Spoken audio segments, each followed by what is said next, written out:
আসসালামু আলাইকুম। আজকে আমরা জুনিয়র ম্যাথ অলিম্পিয়াডের বগুড়া অঞ্চলের 2024-এর আঞ্চলিক অলিম্পিয়াডে যে প্রশ্নটা আসছিল সেটার আমরা সমাধান করব। এখানে দারুণ দারুণ কিছু ম্যাথ আছে। আশা করি ভিডিওটা তোমরা শেষ পর্যন্ত দেখবা এবং ম্যাথগুলো শিখতে পারবা। তোমাদের এটা ম্যাথ অলিম্পিয়াডের প্রস্তুতির জন্য দারুণভাবে হেল্প করবে। এখানে প্রথম যে ম্যাথটা আছে, মাঝেদের কাছে শুরুতে দুটি জাদুর পাথর আছে। পাথরগুলোকে একবার ঘষা দিলে প্রতিটি পাথর থেকে একটি করে নতুন পাথর বের হয়। এভাবে পাথরের মোট সংখ্যা 100 হওয়ার জন্য কতবার ঘষা দিতে হবে? হ্যাঁ, কতবার ঘষা দিতে হবে? দেখো, এখানে মোট দুইটা পাথর আছে, এখানে ওর কাছে দুইটা পাথর আছে, তাহলে প্রতিবার ঘষা দিলে আর একটা করে পাথর বের হয়। তাহলে এটা ওর কাছে আছে। দেখো, এটা আছে। যখন ঘষা দিবে তখন এখান থেকে আরেকটা পাথর বের হবে, এখানে আরেকটা পাথর বের হবে। তো তাহলে এটা একবার ঘষা দিল। হ্যাঁ, একবার ঘষা দিল,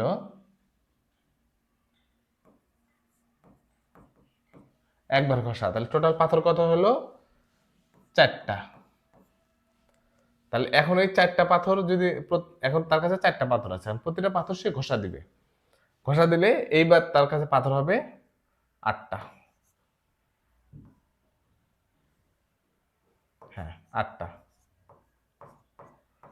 এটা হলো 2বার ঘষা। হ্যাঁ, তাহলে 3বার ঘষা দিলে এবার 8টা থেকে কিন্তু ডাবল হবে 16টা। তাহলে এটা দিবে 3বার ঘষা। তাহলে এটা কিন্তু আমরা একটা ধারা ফেলতে পারি। সেটা ধারাটা হলো এক, না, প্রথমে 2, 2 যোগ 4 যোগ 8 যোগ 16 যোগ 32। এখানে যেহেতু 100টা, সুতরাং ধারার সূত্র আমাদের দরকার নেই, আমরা নর্মালি ক্যালকুলেশন করে করতে পারবো। তো এখানে 32, 16, 48, হ্যাঁ হয় না, তারপরে এখানে তার মানে আরেকটা ঘষা দিতে হবে, 64টা করতে হবে। 64টা করলে কিন্তু এখানে 6 আর 14, 6 22, 22 আর 32 হলো 54। হ্যাঁ, তারপরে হলো এখান থেকে কিন্তু আর কিছু পাথর হয়ে 100 হয়ে যাবে। তার মানে ঘষা হবে 1টা, 2টা, 3টা, 4টা, 5টা। তাহলে 5বার ঘষা দিলে, 5বার ঘষা দিলে কিন্তু 100টা পাথর বের হবে। হ্যাঁ, দেন আমরা একটা অঙ্ক করব, শুধুমাত্র 16 সংখ্যাটি ব্যবহার করে 61 বানাতে হবে। সহায়ক হিসাবে যোগ, বিয়োগ, গুণ, ভাগ এবং বর্গমূল ব্যবহার করা যাবে। এটি করতে সর্বনিম্ন কয়টি 16-র প্রয়োজন হবে? তো এটা করার জন্য, এটা আসলে লং প্রসেস। হ্যাঁ, অনেকভাবে করা যায়।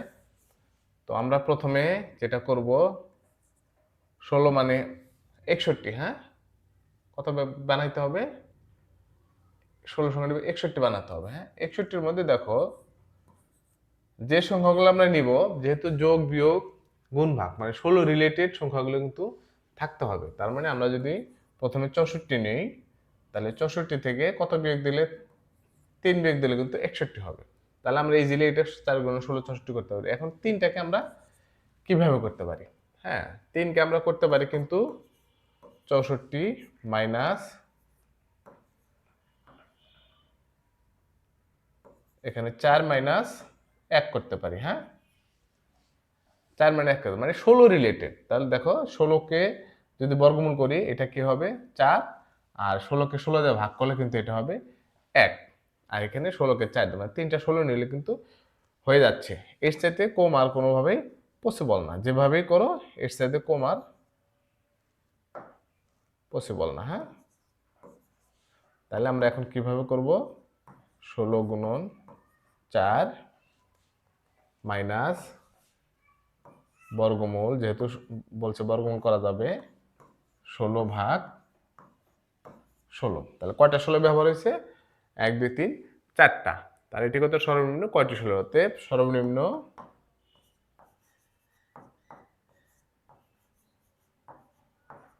4টি 16 ব্যবহার প্রয়োজন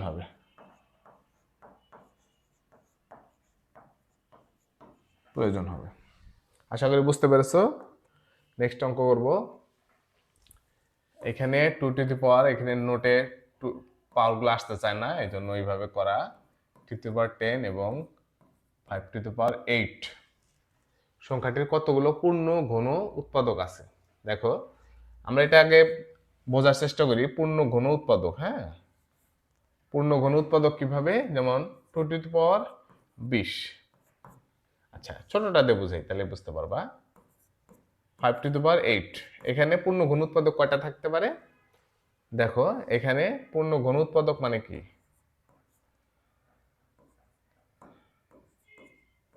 5 টু দি পাওয়ার 5 এটা কিন্তু থাকতে পারে। হ্যাঁ, তারপরে 5 টু দি পাওয়ার 0 এটা কিন্তু একটা পূর্ণ ঘন উৎপাদক হইতে পারে এটাকে, কারণ এটার মধ্যে 5 টু দি পাওয়ার 3 আছে। তারপরে এটা কিন্তু হইতে পারে। হ্যাঁ, তার মানে এখানে কয়টা হইতে পারে? 3টা উৎপাদক হইতে পারে। এই 3টার বাইরে কিন্তু পসিবল না, যেহেতু 8 পর্যন্ত আছে 3টা, যেহেতু 3-এর 0 3 6 9 তো পসিবল না। তো এইভাবে আমরা যদি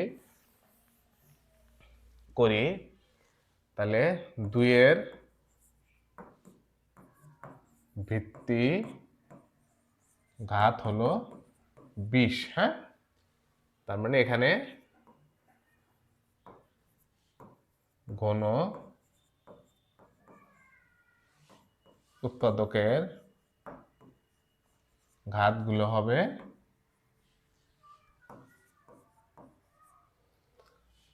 কি হবে, যদি 20 আছে তাহলে 0 হবে, তারপরে 3 হবে, 6 হবে, 9 হবে, 12 হবে, 15 হবে, 18 হবে। মোট কটা হবে? 2 4 6 7টা সমান সমান 7টি। হ্যাঁ, তাহলে 3-এর 10-এর কটা হবে? 3-এর 10-এর কটা হবে? 0 3 6 9 এটা হবে 4টি। তাহলে 5 টু দি পাওয়ার 8-এর কটা হবে? আমরা তো দেখালাম এটা 3 6 3টি। তাহলে এখন মোট উৎপাদক কটা হবে? আমরা 7 পাইলাম, 4 পাইলাম, 3 পাইলাম। হ্যাঁ, অতএব মোট উৎপাদক হবে 7 গুণন 4 গুণন 3। তাহলে 4 7 28, 3 28, 3 8 24, 4 3 2 6 8, 28 কে 3 দিয়ে 3 8 24, 4 3 2 6 84টা। হ্যাঁ, 84টা। আশা করি বুঝতে পেরেছো। দেন এইখানে একটা অঙ্ক আছে আমাদের, এটা নিচে আনি, ওয়ে সমান 2b। এটা আমরা আঁকলে জিনিসটা ক্লিয়ার হবে। আমরা প্রথমে এটা একটু এখানে নিয়ে আসি, একটু ছোট করি।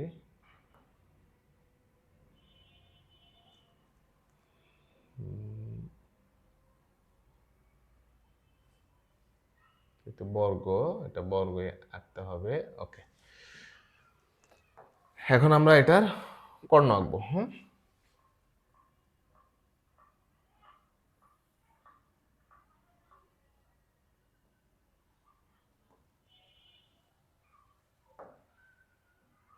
আর একবার নেই।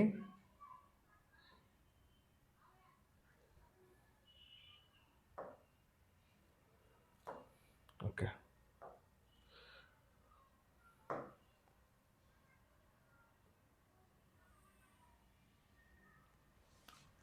হ্যাঁ এইভাবে কিন্তু আছে। আর এখন আমরা একটা বৃত্ত নিব। হ্যাঁ, বৃত্তটা কিভাবে নিব? That's it. ওকে, আমার মনে হয়ে গেছে। হ্যাঁ, এখন আমরা ফিল আপ করবো কি দিয়ে? ফিল আপ করার অপশনটা, আচ্ছা ম্যানুয়ালি আমরা ফিল আপ করে দিচ্ছি। সাপোজ এই কালার দিয়ে আমরা এই অংশটা ফিল আপ করে দিব। হ্যাঁ,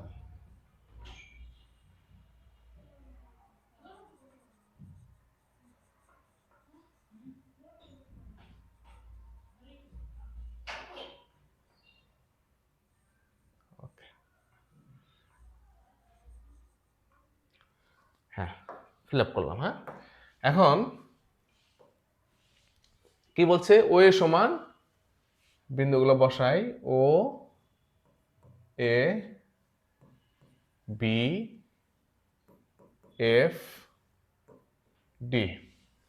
তাহলে বলছে ও এ সমান 2, তার মানে বর্গের এই বৃত্তের যে ব্যাসার্ধ, বৃত্তের ব্যাসার্ধ আমরা লিখে ফেলি, বৃত্তের ব্যাসার্ধ ইকুয়াল টু 2। ওডি সমান 8, ওডি, ওডি সমান 8, এই যে বর্গের কর্ণ। হ্যাঁ, বর্গের কর্ণ ওডি সমান 8। কালো অংশের ক্ষেত্রফল, এই যে কালো অংশটা যেটা আমরা অরেঞ্জ করছি, এটা হলো কালো অংশ। হ্যাঁ, কালো অংশের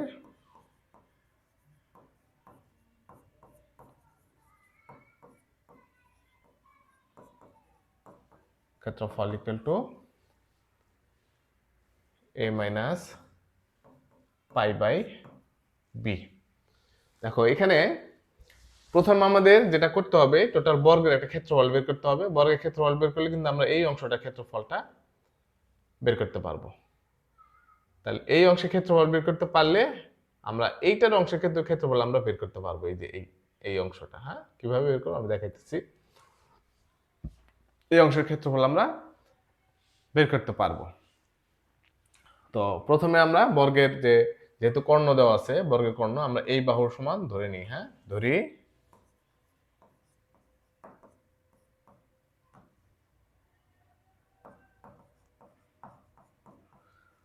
বর্গের এক বাহু ইকুয়াল টু এ। তাহলে এটা স্কয়ার সমান সমান এটা স্কয়ার। হ্যাঁ, তাহলে এ স্কয়ার প্লাস এ স্কয়ার সমান সমান হলো 8 স্কয়ার,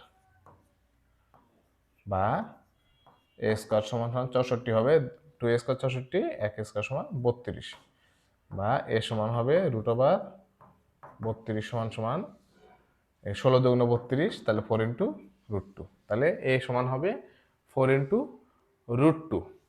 তাহলে বর্গের ক্ষেত্রফল কত হবে?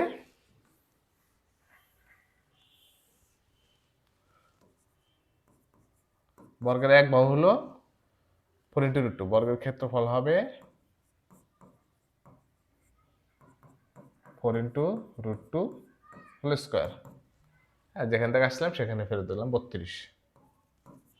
তাহলে বর্গের ক্ষেত্রফল হবে 32। এখন আমাদের বের করতে হবে সাদা অংশের ক্ষেত্রফল। এই যে এই সাদা অংশের ক্ষেত্রফল, আমরা সাদা অংশের ক্ষেত্রফলটা আমরা কিভাবে চিন্তা করতে পারি, এই পুরাটা অংশ কিন্তু 4/1 ভাগ, পুরো বৃত্তের 4/1 ভাগ। তাহলে এইটুকু অংশ কিন্তু হবে 8/1 ভাগ। ক্লিয়ার? দেখো পুরাটা বৃত্ত যদি আমি এখানে যদি একটা বৃত্ত আঁকি, হ্যাঁ দেখো এটা কিন্তু 4/1 ভাগ, এটা 4/1, এটা 4/1 ভাগ। তাহলে এখান থেকে যদি আরেকটা কিছু আঁকা হয় তাহলে এটা কিন্তু হবে 8/1 ভাগ। হ্যাঁ, এটা হবে 1/8। তার মানে যে বৃত্তের যে অংশ বর্গকে ছেদ করেছে, তাহলে বৃত্তের ছেদাংশ, হ্যাঁ বৃত্তের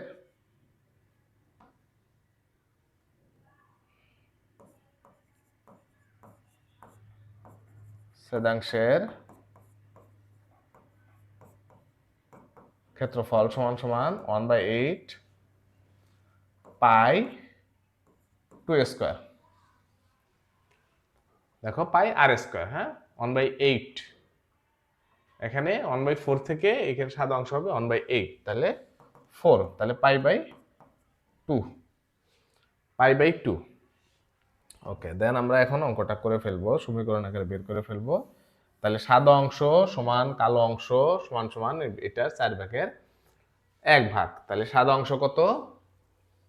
কালো অংশটা হলো a মাইনাস, সাদা অংশ আগে তৈরি, সাদা অংশ হলো π/2, তারপরে কালো অংশ কত বের হইলো, কালো অংশ তো দেওয়াই আছে, এই যে a minus π/b equal two এটার 4/1 হ্যাঁ, 32/4 সমান 8। তাহলে কি হবে, π/2 প্লাস a মাইনাস π/b সমান সমান 8, বা a minus π/b equal to 8 minus π/2। তো এখানে কি হবে,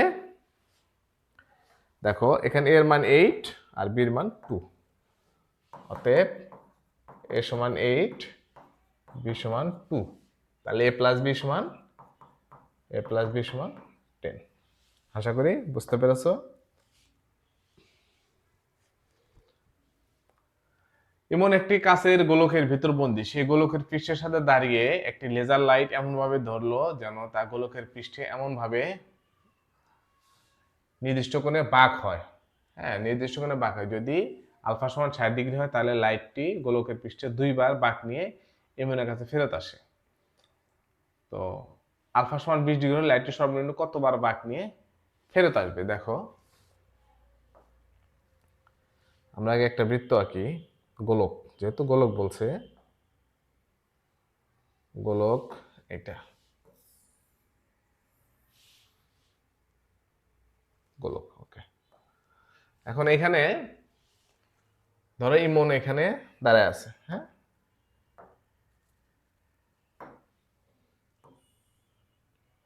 ইমন এখানে দাঁড়ায় আছে, হ্যাঁ, ধরে নিলাম দাঁড়ায় আছে, সোজা হলো না, ওকে, নো প্রবলেম। আচ্ছা, এখন সেই গোলকের পৃষ্ঠে দাঁড়িয়ে একটি লেজার লাইট এমনভাবে ধরলো যেন গোলকের পৃষ্ঠে একটি নির্দিষ্ট কোণে বাঁক হয়। দেখো এখানে এখন একটা লাইট ধরলো, ধরে নির্দিষ্ট কোণে বাঁক হইলো, এটা কত ডিগ্রি বাঁক হইলো, সাপোজ এটা যেভাবে ধরো এখানে একটা কোণ বাঁক হইলো, এটা কি হয়েছে 60 ডিগ্রি, হ্যাঁ, 60 ডিগ্রি কোণে বাঁক হইলো। লাইটটি গোলকের পৃষ্ঠে বাঁক নিয়ে দুইবার বাঁক নিয়ে এখানে আসলো, এখানে আসলো, এসে এখানে ফেরত আসলো, ইমনের কাছে ফেরত আসলো, সামথিং লাইক দ্যাট, এরকম। তো ফেরত আসলে সেখানে কোণ উৎপন্ন হইলো কত, 60 ডিগ্রি। তাহলে যদি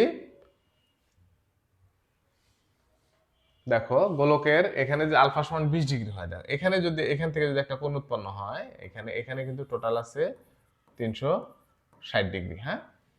তাহলে এখান থেকে আলফা কোণ যদি ফেরত আসে, সে কিন্তু এখান থেকে এখান থেকে যে একটা ত্রিভুজ হয়, এখানে যে একটা ত্রিভুজ হয়, তাহলে এখানে যে কোণ উৎপন্ন হয়, তাহলে কেন্দ্রে তার ডাবল কোণ উৎপন্ন হয়। এখানে যে আলফা কোণ উৎপন্ন হয়, এখানে কেন্দ্রে উৎপন্ন হবে 2α।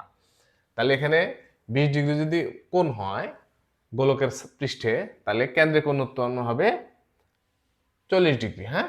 এখানে লিখবা যে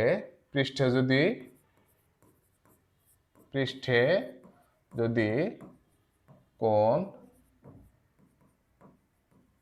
উৎপন্ন হয় 20 ডিগ্রি, কেন্দ্রে হবে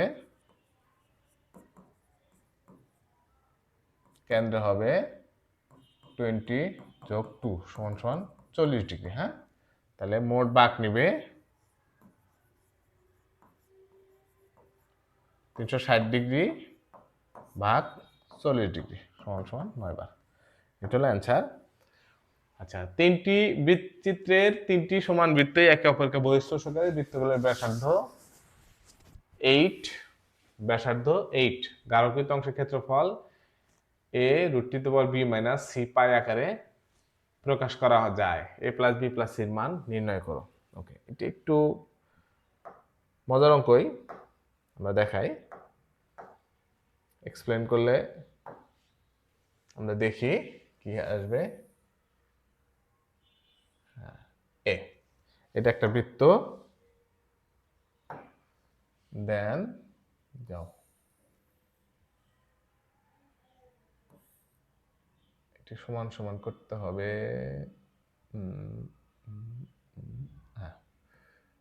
ধরে নিলাম সমান সমান হয়েছে। হ্যাঁ, দেন আর একটা বৃত্ত আমরা যদি আঁকি,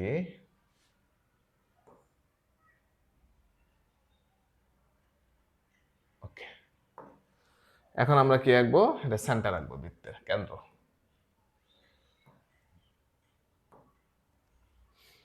নিচের বৃত্তটা একটু ছোট মনে হয়েছে, বড় মনে হইতেছে। ওকে, নো প্রবলেম, অঙ্কটা আমরা বুঝলেই হইলো।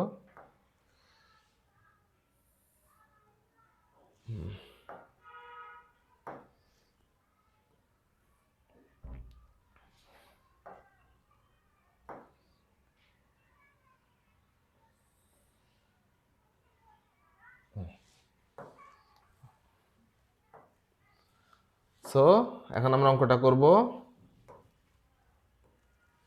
দেখো, এখানে বৃত্তের ব্যাসার্ধ হলো 8, দ্যাট মিন্স এইটুকু হলো 8, তাহলে এইটুকু 8, এইটুকু 8, এইটুকু 8, এইটুকু 8। হ্যাঁ, তো এটা যদি আমরা একটা, তাহলে তিনটি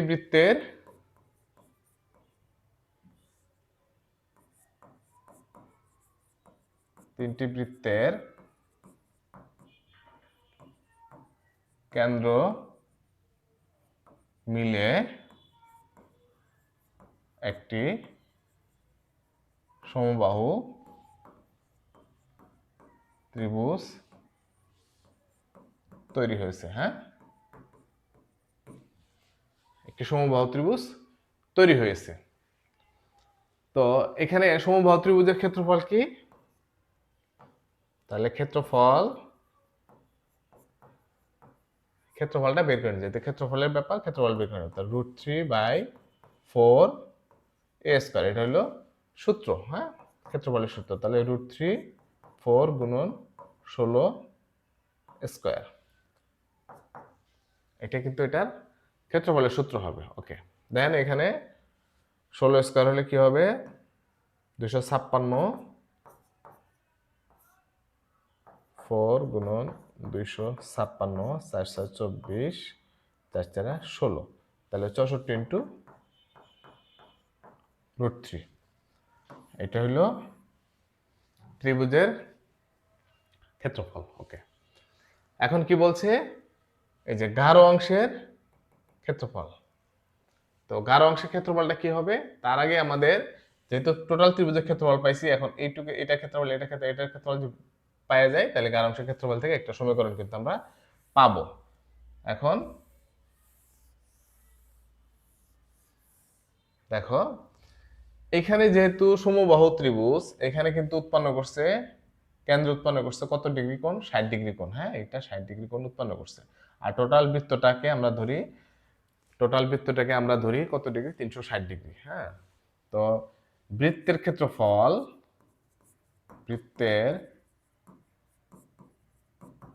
হলো πr² সমান π8² সমান 64 পাই। হ্যাঁ, 64 পাই। তাহলে প্রতিটা বৃত্তের যে এখানে প্রতিটা বৃত্তের সাথে যে ফাঁকা অংশটা করছে, বৃত্তের সাথে ত্রিভুজের যে ছেদ অংশ, এটার ক্ষেত্রফল কত হবে? 6/1। তাহলে প্রতিটি ত্রিভুজ বৃত্তের সাথে 60 ডিগ্রি কোণ উৎপন্ন করেছে। সুতরাং ছেদাংশের ক্ষেত্রফল 360, এখানে হবে 60, 360 গুণন 64 পাই। হ্যাঁ, 1/6। তাহলে তিনটা মিলে, তাহলে তিনটি বৃত্তের ছেদাংশ কত হবে? এটাকে 3 দিয়ে গুণন হবে। হ্যাঁ, তাহলে 3 দিয়ে গুণন হলে নিচে হবে 2 গুণন 64 পাই, এখানে হলো 32 পাই। তার মানে টোটাল এটা এটা এটা এটা মিলে 32 পাই, আর টোটাল ত্রিভুজ হলো 64 ইন্টু √3। এবার আমরা দেখি 32 পাইটা মনে রাখবা, 32 পাই সমান সমান 32 পাই। হ্যাঁ, 32 পাই। ওকে, তাহলে ঘটনাটা কি দাঁড়াবে? 32 পাই যোগ A B minus C pi equal to কিন্তু টোটাল 64 ইন্টু √3। দেখো 64 ইন্টু √3, দেখো ক্লিয়ার কিনা? 64 ইন্টু √3, তাহলে কি হবে? A B plus C pi equal to 64 into √3 minus A B.